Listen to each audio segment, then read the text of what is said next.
All right, Shalom Akim. First and foremost, I'd like to give all praise, honor, and glory to Yahweh, Bahashem, Yahushai, Bahashem, Racha, Kodash. I'd like to give double honors to the apostles and elders of Great Millstone. I'd like to say Shalom to the elect that's teaching this word in all true faith and sincerity. And today I just want to get into a lesson on how everything is being revealed in its time. You know, for an example, who the Israelites are, which are the so-called Negro, Latinos, and Natives, and as well as these other nations are being revealed, especially Esau. Because when you go into the scriptures, it tells you that also in the Zondervan Compact Dictionary concerning Edom, that Edom figures prominently in future prophecy.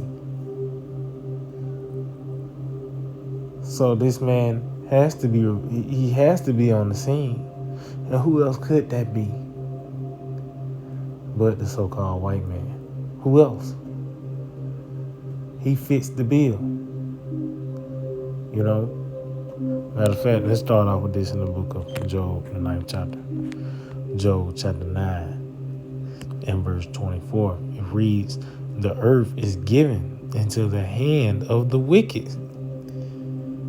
And the wicked is also synonymous with Esau. When you read Malachi, the 1st chapter, the 4th verse, Edom, it said they shall call them the border of wickedness. So this man is the wicked man. It says, and he was given, the earth was actually given into his hand. As the whole earth, not just a region, because all these nations had their time, their run, but not the earth in its fullness. Talks about how Esau his blessing, which it was temporary. That's why the sword cut it off at the end. Isaac blessed him with the sword at the end, because ultimately that was going to cut him off from everything else. But it said the fatness of the earth will be given unto him. So he got the earth in its fullness. And as you can see, this man and the planet Earth under his control, nothing but wickedness is on the planet Earth. On all types of wickedness. These different perversions to even the fools they promote. Which that's the spirit of Esau. Esau always had a rebellious spirit on him. Even going back to the Cain. He knew what to sacrifice. That's why the Lord said, if thou do as well, should I not be accepted? So it shows that this man, he knows the standard, but opts to go into the way of wickedness. But who fits that bill? The so-called white man. Before I go back, let's get this real quick in the book of Psalm 50. In verse 16, it says, "But unto the wicked the Most High saith, what hast thou to do to declare my statutes, or that thou shouldest take my covenant in thy mouth?" See? And that wicked is concerning Esau, because this man have taken the Bible unto himself. To the point where you have a Bible. This is a top-selling book throughout the earth. It's a Bible in every hotel room, or even in the window sill of your car. In a form, he promotes that in a sense, like I said, he swore on the Bible but he don't hold fast to none of the words that's within it. Because he present himself as such a pious, pure. Oh, it talks about that there's a generation there is pure in their own eyes. That's why he called himself white. But it says, yet not washed from their filthiness, man. Because ultimately, this is the same old nasty nigga from the beginning. Because that's what Esau is. It says, seeing thou hatest instruction and castest my words behind thee. And we see that with the so-called white man taking a Bible unto himself, but passing these all types of perverse legislations. For an example, the LGB 123. That in itself is a blatant offense to Yahweh Shema Shai. But in the same breath, you swearing in on the Bible. You in court and you got to put your hand on the Bible. But you in there for a hate crime concerning, you know what I mean? You misgendered someone. But it's the so-called white man that promotes, and he's the one that has the influence over these things. That's how we know that he is the wicked. He is Esau. So let's go back to Job 9:24. It says, the earth is given into the hand of the wicked. He covered the faces of the judges thereof. See? Which he have done it. It's a term called whitewashing, where this man defaced these different icons, so-called black icons, and overlaid it with their skin tone. He even talks about that in the book of Maccabees, how they sought to paint the likeness of their images. That's why they the last samurai, and they're the pharaohs and shit like that. Because Esau don't want to go back to he don't want you to trace him back to Esau. That's the last thing that need to come up. But that's the same spirit as Cain. But also covering the faces of the judges, he pretty much have done away with the scriptures and put his form of judging, on the earth, because the scriptures is the standard of how to live, and this man flipped and bounced it where the Old Testament is done away with now, and you can eat anything you want as long as you believe in JC, in that sense, and such as well as him signing laws and legislations. That's part of him covering the faces of the judge. It says, if not, where and who is he? See? And that shows as well. It says, if not, meaning it's an answer to who this wicked is. And that's concerning the so-called white man, the Edomites, the biblical Edomites. And it's being made known who they are today through their actions. We see wickedness on the planet Earth. We see war, the spirit of war. Oh, what's that? Let's get there in the book of Revelation, the 6th chapter. Because going back, what was this man's blessing? The sword.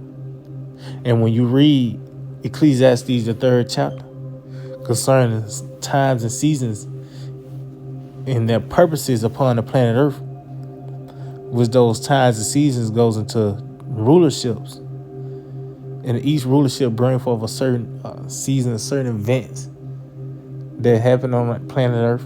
That's why when you gauge history, you go by who was ruling during that time. You might say, well, this happened during the Roman Empire.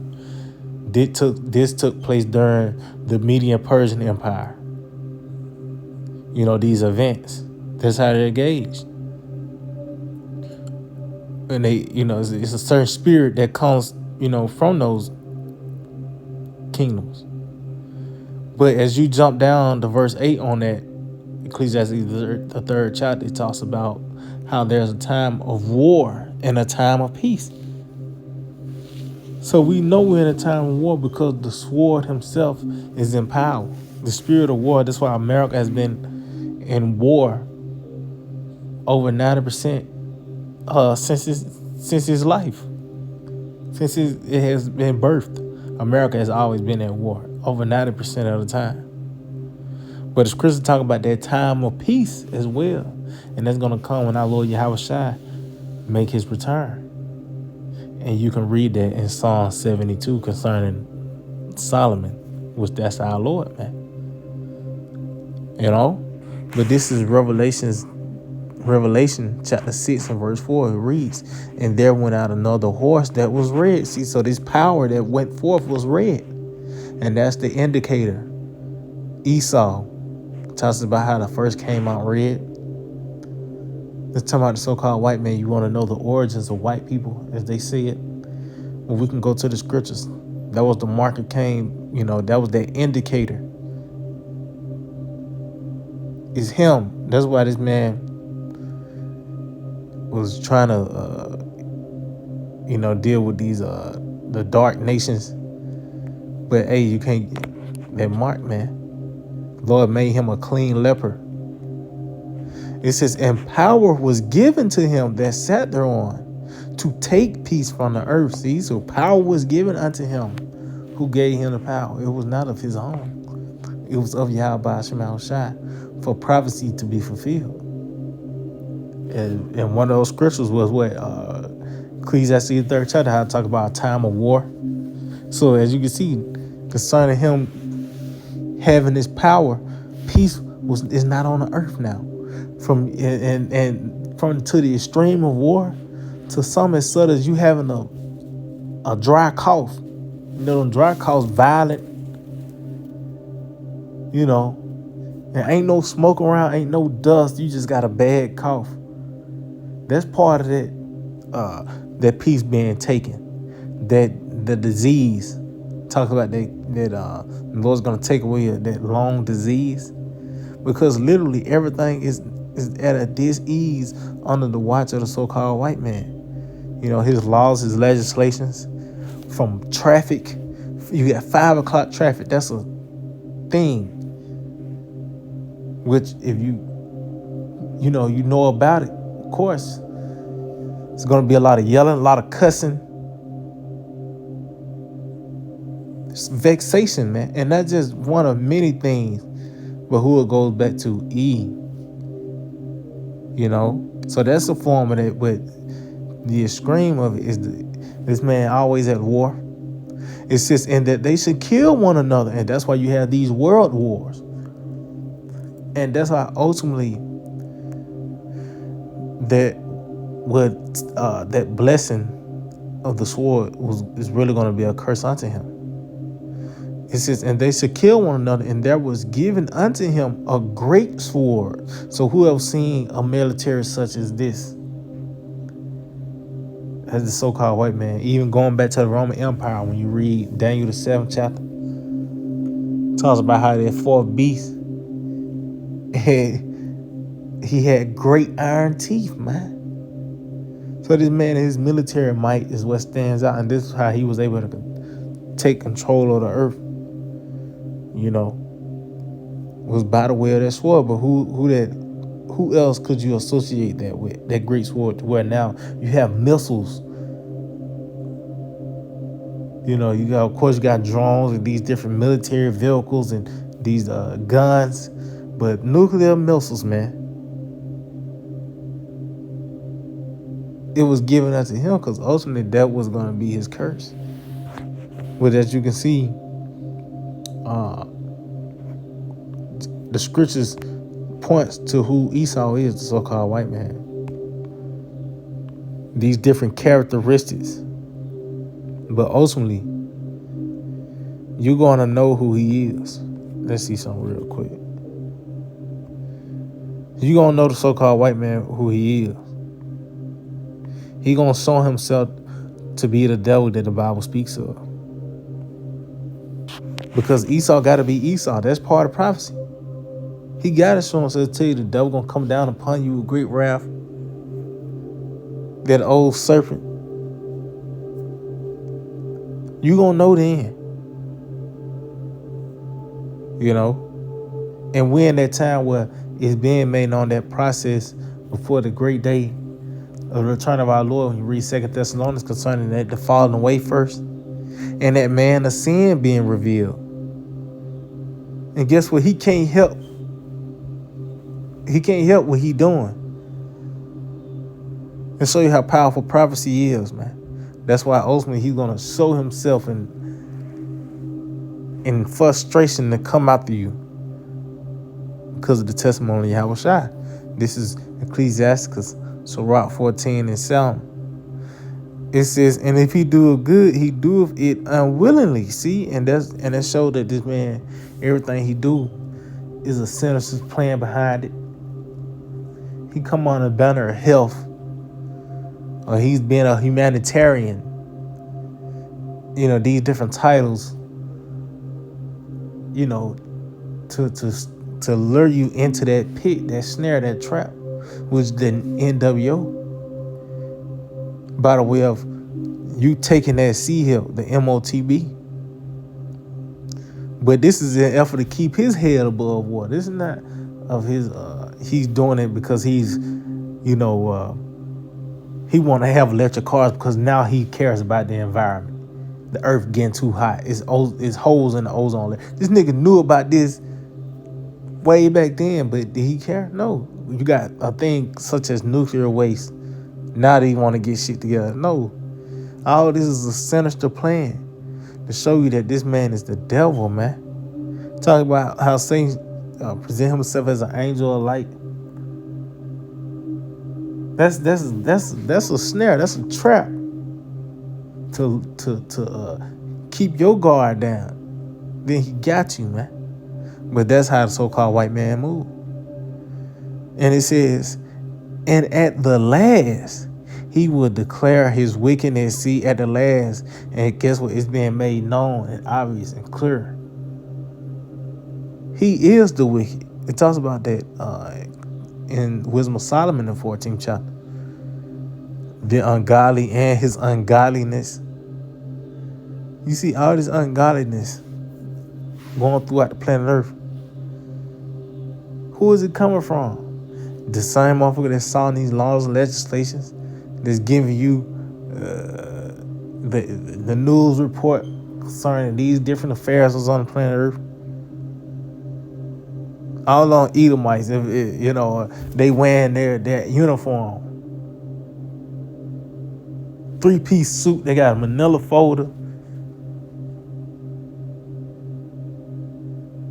But at the last, he will declare his wickedness. You're going to see the so-called white man for who he is.